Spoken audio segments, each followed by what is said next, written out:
उन बेईमानों से भी कहना चाह रहा हूं कि एक तरफ अख्तरुल ईमान है तो दूसरी तरफ वो 4 बेईमान है।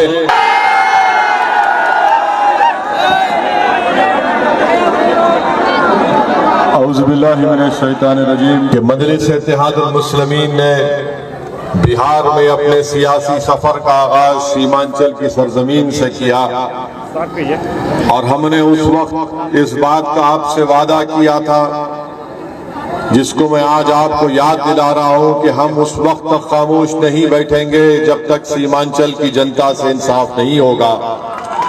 और आज भी हम सीमांचल की जनता की इंसाफ की लड़ाई लड़ रहे हैं। मेरे अजीज दोस्तों, मेरी इज्जतदार माँ और बहनों, आप जानते हैं कि कांग्रेस हो या राजद हो या जेडीयू हो या बीजेपी हो, वो लफ्ज सीमांचल बोलने से डरते थे, शर्माते थे। मगर ये वही मजलिस इत्तेहादुल मुस्लिमीन है जिसने बेबाक तरीके से सीमांचल का नाम लिया और सीमांचल की जमीन पर बसने वाले इंसानों की लड़ाई लड़ने का काम का आगाज किया। ये वही मजलिस इत्तेहादुल मुस्लिमीन है जिसने भारत की पार्लियामेंट लोकसभा में सीमांचल के इंसाफ के लिए संविधान की आर्टिकल 371 के तहत इस बात का हमने प्राइवेट मेंबर्स बिल दिया कि सीमांचल में एक विकास आयोग बनाया जाए, एक डेवलपमेंट काउंसिल बनाया जाए ताकि सीमांचल से इंसाफ हो सके। मेरे इज्जतदार दोस्तों, मेरी इज्जतदार माँ और बहनों, आप जानते हैं कि मजलिस ने जब से इस लड़ाई का आगाज किया, आप तमाम ने हमारा साथ दिया, आपने हमको अपने मोहब्बतों से नवाजा। मैं आपका शुक्रिया अदा करता हूं और आपसे फिर से अपील करता हूं कि लड़ाई हमको लड़ना है। ये लड़ाई हमको अपने आने वाली नस्ल को बचाने के लिए लड़ना है। ये लड़ाई हम अपने बच्चों को अच्छी शिक्षा दिलाने के लिए लड़ना है। ये लड़ाई हमको लड़ना इसलिए है ताकि सीमांचल में लोग इज्जत की जिंदगी गुजार सके। हाँ, मैं इस बात को जानता हूं कि जिस जनता ने मजलिस के उम्मीदवारों को एमएलए बनाया, उन लोगों ने मजलिस को छोड़ दिया और इख्तिदार की कुर्सियों पर बैठने वाले जालिमों के सरों अपने उनके पैरों के सामने अपने सरों को झुका दिया। मैंने उन तमाम से कहा था कि तुम सीमांचल की जनता के बाजू बैठो, तुम सीमांचल की जनता के साथ चलो, तुम सीमांचल की जनता की तकलीफ को समझो, तुम सीमांचल के इंसाफ के लिए तो थोड़ी तकलीफ उठाओ। मगर जिनको आपने अपने वोट से और मोहब्बतों से और दुआओं से कामयाब किया, उन्होंने आपके साथ चलना उनको पसंद नहीं था, वो आपके बाजू बैठना नहीं चाहते थे, वो आपकी तकलीफ को अपनी तकलीफ नहीं समझना चाहते थे, वो आपके आराम को अपना आराम नहीं समझते थे। इसीलिए उन्होंने अपने सत्ता के लिए, अपनी दौलत को बढ़ाने के लिए उन्होंने सीमांचल की जनता के साथ धोखा किया। वो जो 4 विधायक को तेजस्वी यादव ने और नीतीश कुमार ने खरीद लिया, मैं उनसे कह रहा हूं कि आपने सीमांचल की जनता को धोखा दिया। आपने सीमांचल की जनता के पीठ पर खंजर घोंपा। आपने सीमांचल के मासूम माओं के ख्वाबों को चूकनाचूर करने की कोशिश की। मगर सुन लो, मैं उन बेईमानों से भी कहना चाह रहा हूं कि एक तरफ अख्तरुल ईमान है तो दूसरी तरफ वो 4 बेईमान है और हम इन बेईमानों को कभी साथ इनको कभी माफ नहीं करेंगे। जिन्होंने सत्ता के लिए अपने ईमान को बेच दिया, मुझे यकीन है कि इंशाअल्लाह ताला सीमांचल की सरजमीन पर बसने वाली गैर अवाम इन बेईमानों को कभी माफ नहीं करेगी। आज तुम्हारे पास सत्ता जरूर है, मगर देखो जब महागठबंधन का जलसा हुआ सीमांचल की सरजमीन पर, तो इन बेईमानों को पीछे कहीं कोने में बिठा दिया गया, इनको इज्जत भी नहीं दी गई। ये चले गए, मंत्री बन गए, अपनी गर्दनों को मोटा कर लिया, मगर इनकी जबान से सीमांचल का लफ्ज नहीं निकलता। ये मंत्री बन गए मगर विधानसभा में जाकर सीमांचल के इंसाफ की बात नहीं करते।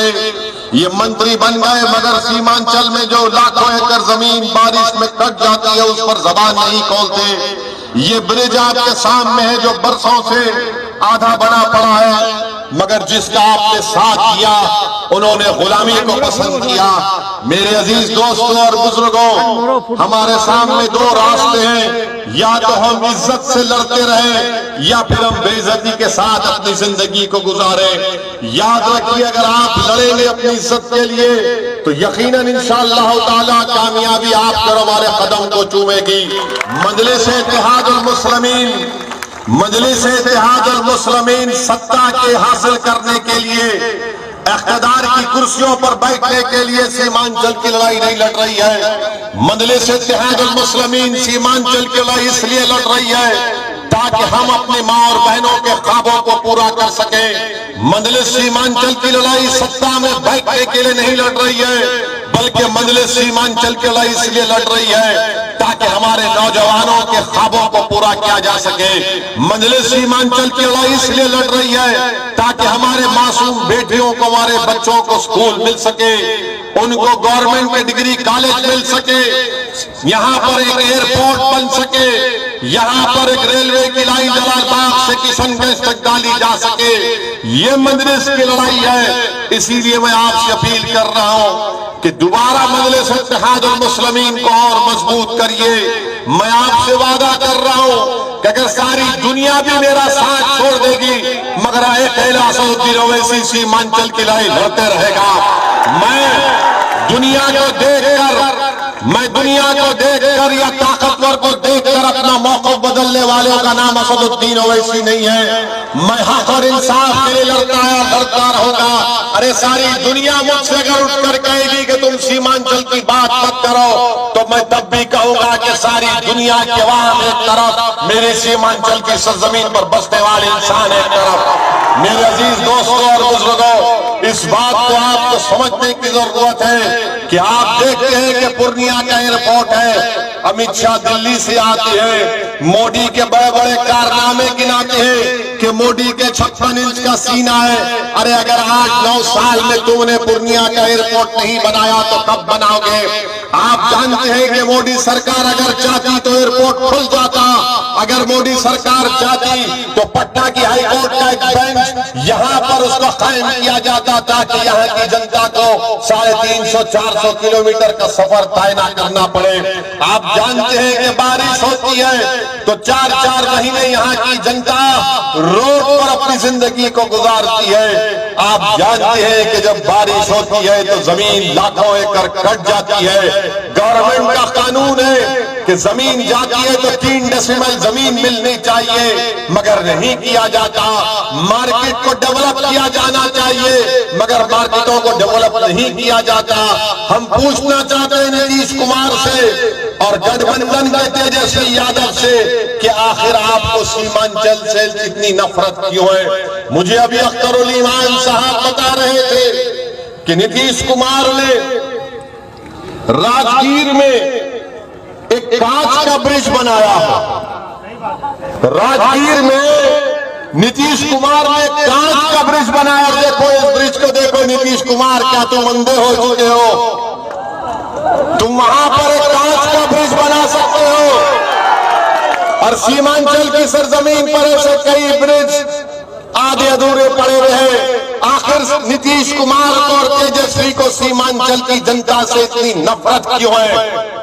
क्यों नहीं तुमने ब्रिज को बनाया मगर राजगीर में आपने कांच का पुल बना दिया? मेरे अजीज दोस्तों और बुजुर्गों, अभी अख्तरुल ईमान ने कहा कि राजगीर में गाया में गंगा का पानी पिलाया जा रहा और यहाँ का पानी में आर्सेनिक है, एसिड है, गंदगी है, जहर है। मगर नीतीश कुमार गाया की जनता को गंगा का साफ पानी पिलाते हैं और सीमांचल की सरजमीन पर बसने वाले बच्चे और उनकी माएं बीमार पड़ जाती है, बुजुर्ग बीमार पड़ जाते हैं गंदा पानी पीकर। सीमांचल से इंसाफ नहीं किया जाता। हम नीतीश कुमार से पूछना चाहते हैं कि नालंदा जिले में आपने क्या क्या काम नहीं करवा दिया? नालंदा जिले को आपने एक महल की तरह तामीर कर दिया, मगर सीमांचल को तुमने क्यों वीरान किया नीतीश कुमार? सीमांचल को तुमने क्यों वीरान किया? तेजस्वी यादव बताओ। तुम लाख गालियां दे दो सौद्दीन ओवैसी को, तुम जितने इल्जाम लगाना चाहते इल्जाम लगाओ। दुनिया में जितनी गालियां हैं मुझे दो, मगर मेरे सवाल का जवाब दो कि तुम अगर मुझे गालियां दोगे तो क्या सीमांचल की जनता से इंसाफ होगा? मैं तुम्हारी गालियां सुनने के लिए तैयार हूं। मैं तुम्हारे झूठे इल्जामात का सामना करते आया और करता रहूंगा, मगर यहाँ तक सीमांचल की इंसाफ की लड़ाई असदुद्दीन ओवैसी मर भी जाएगा मगर ये जनता लड़ती रहेगी, ये हमारी मां और बहनें लड़ती रहेंगी। मेरी इज्जतदार मां और बहनों, आप जानती हैं कि नीतीश कुमार ने दरभंगा